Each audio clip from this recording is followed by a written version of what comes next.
Accidentally got a concealer shade that's way too lighter than your skin tone? Don't worry, we're gonna fix it in 3 different ways, and before I do, don't forget to save and share this one because this is gonna change your life. For the very first way, all you need is an orange eyeshadow. Now depending upon the intensity of your dark circle, apply more or less of this shadow. I know it looks crazy right now, but trust me, now go in with the lighter concealer on top. The warmth of the orange eyeshadow will cancel out the grayness caused by the light concealer and you will have a match.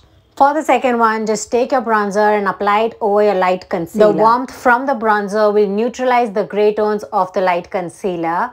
Just start small and build it up till you get a shade that disappears on your skin and is your perfect match. The last one is the most simplest and the easiest method. All you gotta do is take your light concealer, take a liquid or a cream contour, mix the two till you get a shade that disappears on your face. This is such a foolproof method and works every single time. Now go try these techniques out and tell me in the comment section which one worked for you.